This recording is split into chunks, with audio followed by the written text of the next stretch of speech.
नमस्कार दोस्तों, मैं राहुल आप सभी का मंथन में स्वागत करता हूं। इस सेशन के अंतर्गत हम लोग अरिहंत कैप्सूल के हैंड रिटन नोट्स के बायोलॉजी सेशन को कवर करने वाले हैं और आज के इस सेशन के अंतर्गत हम लोग पादप जगत का वर्गीकरण देखेंगे जो बड़ा इंपॉर्टेंट है आपके बीपीएससी एईडी और बिहार एसआई के एग्जाम के लिए। इसके अतिरिक्त यदि आप लोग जेपीएससी का प्रिपरेशन कर रहे हैं या फिर आप आने वाला आगामी बीपीएससी की तैयारी कर रहे हैं या फिर हम लोग कहें कि जीएसएससी का कोई भी एग्जाम का तैयारी कर रहे हैं, विशेष रूप से बिहार सीजीएल की बात कर लें या एसएससी और रेलवे की तैयारी कर रहे हैं तो उसके लिए भी यह सेशन अत्यंत ही महत्वपूर्ण सिद्ध होगा। तो इस सेशन में हम लोग पादप जगत के वर्गीकरण को देखेंगे और यहाँ ध्यान रखिएगा कि हम लोग सारे डिटेल्स को यहाँ पर नहीं देखने वाले हैं क्योंकि बुक्स में बहुत सारी चीज दी गई हैं और मैं जब इसे पढ़ रहा था तो ऐसा लगा कि कुछ ऐसे चीज भी यहाँ पे दी गई हैं जो कि एग्जाम्स में पूछे नहीं जाते हैं। तो केवल एग्जामिनेशन के पॉइंट ऑफ व्यू को ध्यान में रखते हुए हम लोग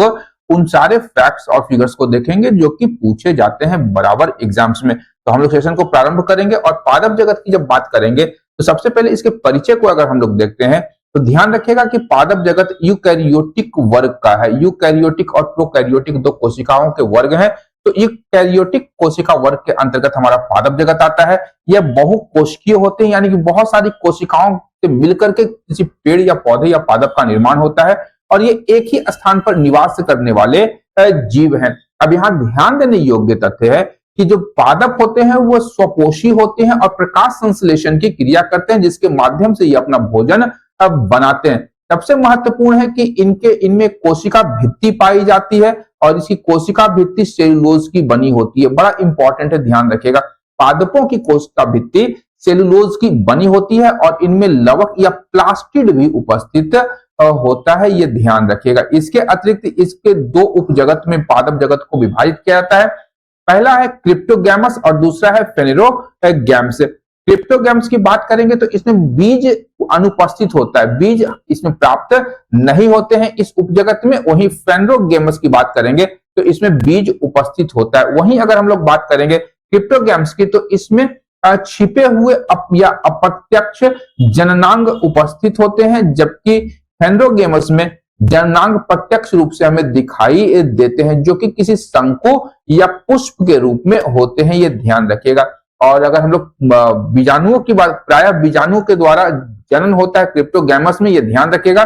और मूल रूप से अगर हम लोग देखें तो थैलोफाइटा वर्ग के जो भी पादप हैं उसे हम लोग इस कड़ी में रखते हैं, इस उपजगत में रखते हैं। थैलोफाइटा में बेसिकली हमारा शैवाल आता है, ये ध्यान रखिएगा। इसके अतिरिक्त बात करेंगे तो इनका शरीर जो होता है विभेदित होता है जड़, तना और पत्ती में। लेकिन यहां ध्यान रखिएगा कि संवहन ऊतकों की उपस्थिति और अनुपस्थिति के आधार पर भी इसे दो भागों में विभाजित किया जाता है। एक है हमारा संवहन ऊतक जिसमें अनुपस्थित होता है यानी फ्लोएम और जाइलम जो है जिसमें अनुपस्थित होता है वो ब्रायोफाइटा कहलाता है और जिसमें संवहन ऊतक उपस्थित होता है, फ्लोएम और जाइलम उपस्थित होते हैं, उसे टेरिडोफाइटा कहा जाता है। वहीं फेनेरोगैम्स की बात करेंगे तो इसे भी दो भागों में विभाजित किया जाता है। एक हमारा अनावृत बीजी या जिम्नोस्पर्म जिसे हम लोग कहते हैं, इसमें नग्न बीज उपस्थित होता है यानी बीज जो होता है किसी आवरण से ढका हुआ नहीं होता है। वहीं आवृत बीजी की बात करेंगे या एंजियोस्पर्म की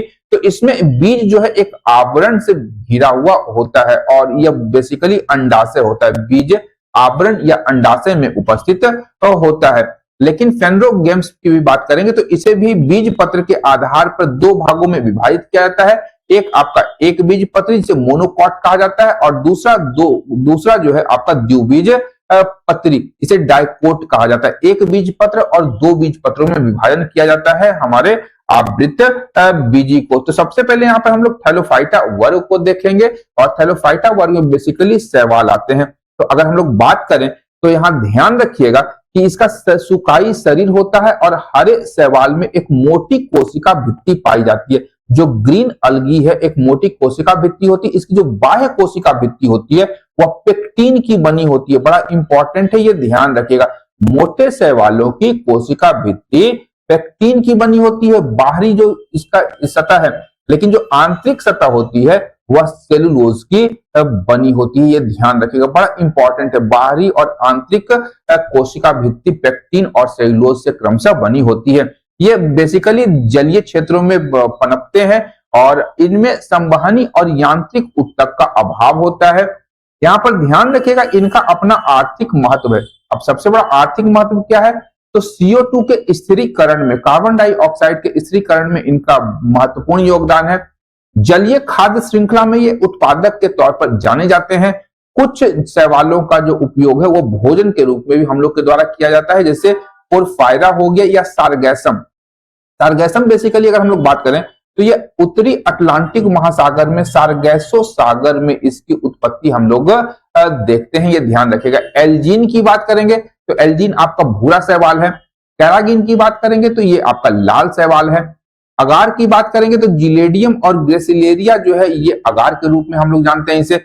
शैवाल प्रस्फुटन, प्रोटीन स्रोत और अंतरिक्ष यान में खाद्य पदार्थों के रूप में शैवालों का उपयोग किया जाता है। यहाँ पर ध्यान रखिएगा कि अंतरिक्ष यान में क्लोरेला और स्पाइरुलिना और क्लोरेला जैसे शैवालों का उपयोग खाद्य पदार्थों के रूप में किया जाता है। तो ये आर्थिक महत्व और अंतरिक्ष वाला आप लोग एकदम पक्का से याद रखेंगे, भूलिएगा नहीं। इसके बाद शैवालों की अगर हम लोग बात करेंगे विशेषताओं की, तो 3 भागों में विभाजित किया जाता है, एक क्लोरोफाइसी, एक फियोफाइसी, एक रोडोफाइसी। अब क्लोरोफाइसी की बात करेंगे तो जनरली इसे हम लोग हरा शैवाल कहते हैं। इसमें क्लोरोफिल ए और बी उपस्थित होता है और इसमें जो भोजन का संचयन या जो भोजन जमा होती है वह स्टार्च के रूप में होती है, ये ध्यान रखेगा, बड़ा इंपॉर्टेंट है। क्लोरोफाइसी जो हरा शैवाल है उसमें भोजन जो होगा वह स्टार्च के रूप में संचित होता है। उदाहरण के लिए अगर हम लोग देखें तो 1-2 नाम याद रखेगा, स्पाइरोगाइरा और क्लेमाइडोमोनास ध्यान में रखिएगा, ये बड़ा इंपॉर्टेंट है, स्पाइरोगाइरा। इसके बाद फियोफाइसी, ये ज्यादा आपको यहाँ पे हम लोग जाएंगे नहीं, काफी अंदर हो जाएगा, तो यहाँ से प्रश्न उतने ज्यादा पूछे नहीं जाते हैं और अगर एक आध पूछ भी लिया तो हम लोग उसे छोड़ भी सकते हैं, ये ध्यान रखिएगा। चलिए, फियोफाइसी को जनरली भूरा शैवाल कहा जाता है और इनका जो विकास होता है, जो उत्पन्न होता है, ये प्रायः समुद्रों में होता है। इसमें क्लोरोफिल ए, बी और फ्यूकोजेंथिन उपस्थित होते हैं।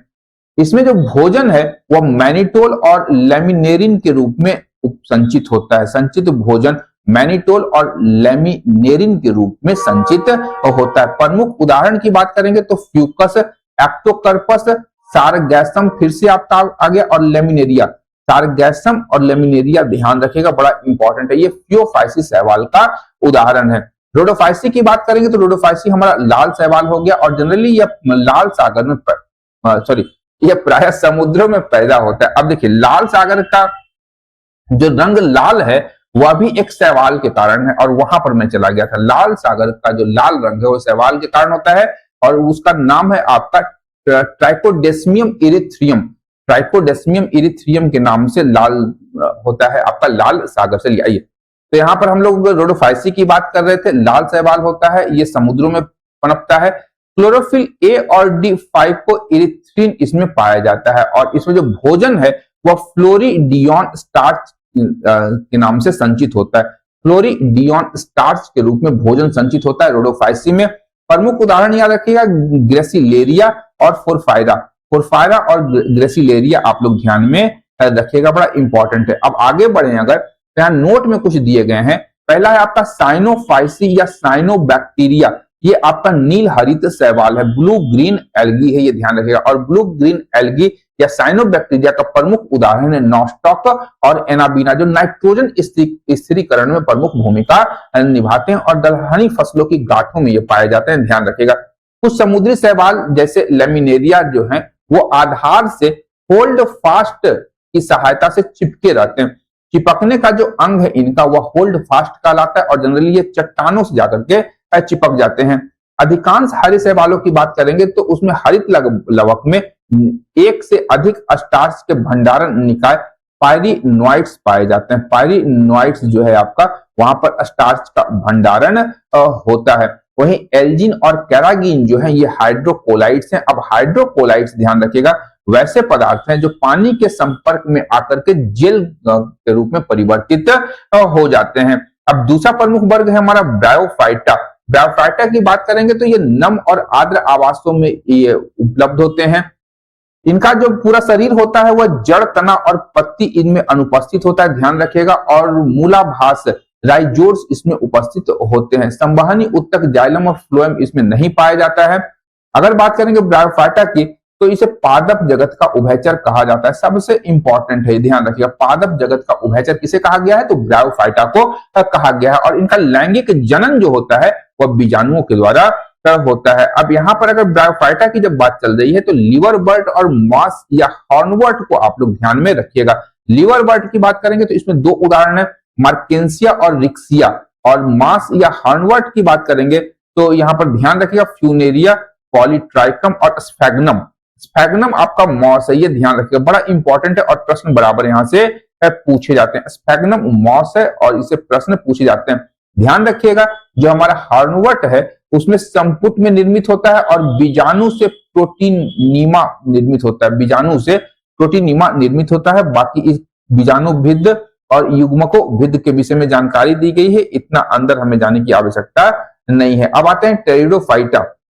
टेरिडोफाइटा की बात करेंगे तो इसे पादप जगत के वानस्पतिक सर्प के रूप की, वानस्पतिक सर्प की संज्ञा दी जाती है। टेरिडोफाइटा को ध्यान रखिएगा, उभयचर बोला गया ब्रायोफाइटा को और टेरिडोफाइटा को बोला गया वानस्पतिक सर्प, और ये पूर्ण रूप से स्थलों में ही पाए जाते हैं और जनरली जहां पर नमी या छाया होती है उन स्थानों पर ये उगते हैं, पनपते हैं। इनका शरीर जो होता है वह जड़, तना और पत्ती में विभाजित होता है और इनमें लैंगिक जनन जब होगा तो उसके लिए जल की आवश्यकता होती है। ये सबसे इंपॉर्टेंट है, टेरिडोफाइटा में लैंगिक जनन के लिए जल की आवश्यकता होती है। इसमें जाइलम और फ्लोएम उपस्थित होते हैं और मुख्य पादप जो है उसमें बीजाणुभिद पुंधानी में नर युग्मक का निर्माण होता है। उदाहरण आप लोग ध्यान रखेंगे बड़ा इंपॉर्टेंट, जैसे फर्ण।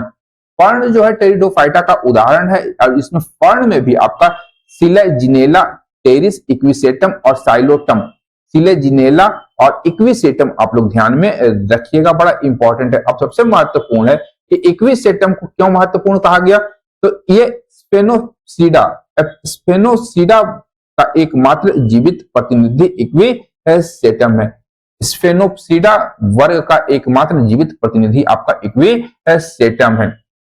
अब अनावृत बीजी की बात करेंगे, जिम्नोस्पर्म की, तो इसे हम लोग नग्न बीजी पादप भी कहते हैं। अंडाशय, फल और वास्तविक पुष्प इसमें अनुपस्थित होता है। मुख्य पादप जो होता है वो बीजाणुभिद होता है। जड़, तना और सुई जैसी पत्ती उपस्थित होती है। प्रजनन अंग के रूप में एक लिंगी शंकु उपस्थित होता है और भ्रूणपोष जो होता है इसमें अगुणित होता है। संवहनी उत्तकों में जाइलम वाहिका और फ्लोएम की सहचर कोशिका इसमें अनुपस्थित होती है।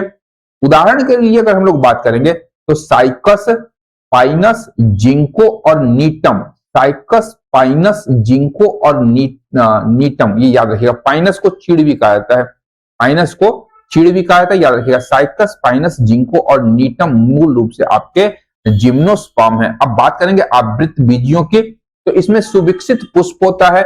इनका जो बीज होता है वो एक आवरण या अंडाशय से ढका हुआ होता है, ये एक बीजीय पादप है। फल और फल जो है वह अंडाशय में उपस्थित होता है जिसमें बीज या बीजांड होते हैं।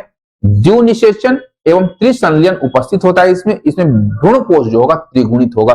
इसे मूल रूप से ध्यान रखिएगा आवृत बीजी में इसके उदाहरण, और इसे विभाजन भी दो भागों में किया गया है, एक बीज पत्री, एक दो बीज पत्री। एक बीज पत्री की बात करेंगे तो इसमें अपस्थानिक की जड़ें या एडवेंटिशियस रूट्स होती हैं और ये द्विबीज पत्री की जो जड़ें होंगी वो मूसला जड़ें होंगी। यहाँ ध्यान रखिएगा दोनों जड़ों में अंतर ये होता है कि मूसला जड़ें जो होती है मूल रूप से मूलांकुर से विकसित होती है, मूलांकुर से विकसित होती है, और अपस्थानिक जड़ें मूलांकुर के अतिरिक्त किसी अन्य भाग से विकसित होने वाली जड़ों को अपस्थानिक जड़ें कहते हैं। इसके अतिरिक्त अगर हम लोग बात करेंगे तो इसमें केवल यहाँ पे उदाहरण ध्यान में रखना है हमें। एक बीज पत्री का उदाहरण हमारा मक्का, गेहूं, बाजरा है। द्विबीज पत्री में गुलाब, चना, टमाटर। फाड़िएगा तो दो भागों में विभाजित हो जाएगा। चना का उदाहरण हम लोग ले सकते हैं। इसके अतिरिक्त अगर बात करेंगे तो यहाँ पे कुछ ज्यादा चीज नहीं है, पिक्चर के माध्यम से पिक्टोरियल रिप्रेजेंटेशन यहाँ पे किया गया है। तो आज के इस सेशन के लिए इतना ही। नेक्स्ट सेशन में हम लोग जंतु जगत के वर्गीकरण को देखने वाले हैं। तो आज अंत तक देखने के लिए धन्यवाद। देखते रहिए मंथन, क्योंकि मैं इस प्रकार के वीडियोस लाता रहता हूँ।